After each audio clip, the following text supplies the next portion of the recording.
Thank you, Mr. Chairman, and I appreciate you holding this important hearing. In my home state of Florida, human trafficking is a problem that we are working very hard to combat. And to stop the exploitation and trafficking of children, it is very important. We need the federal government to partner with us and eliminate policies that are making children more vulnerable.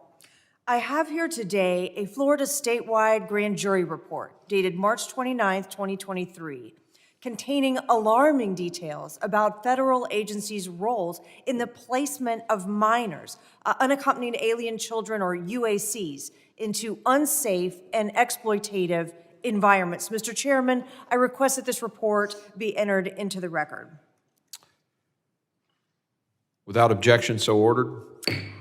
Among other things, the report shows that the number of UACs at the southern border increased from 27,000 to 127,000 between fiscal years 2015 and 2022. In fiscal year 2022, over 13,000 of these minors were housed in Florida.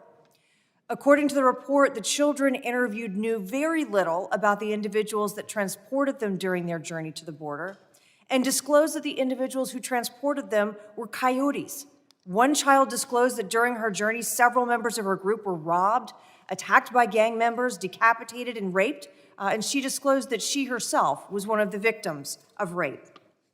The Florida grand jury report also found that roughly 40% of those initially categorized as UACs were age 17 or above, and included reference to the case of a 24-year-old murderer who made his way through the UAC system in order to ultimately murder his Florida sponsor. The killer's mother reported that he had entered the U.S. fraudulently because right there at the shelter, they helped me. This was a reference to financial aid and other assistance given by charitable organizations on both sides of the border. He presented fraudulent documents which were not spotted. As we work to protect children from being exploited, trafficked, and left vulnerable to deadly drugs, we need to have a clear picture of the role that our federal government, including the policies of the Department of Homeland Security, what they are and how they are affecting these children, and where we need to continue to improve them. So, Secretary Mayorkas, I'd like to start there. When Border Patrol agents encounter an unaccompanied child, does DHS cross-reference the UC portal to determine any simple details, such as, has this child been through our system and been processed before? Congresswoman, I very much appreciate your concern for the well-being of children and your concern in the fight against human trafficking. It is precisely why, for the first time in the department's history, we have created a sixth mission set in our quadrennial Homeland Security Review, and that is the fight against human trafficking. It is precisely why we are devoting increased funds to the Center for Combating Human Trafficking, the CCHT. Just so that you understand, if I may, our role when we receive an unaccompanied child at the border, when we encounter an unaccompanied child.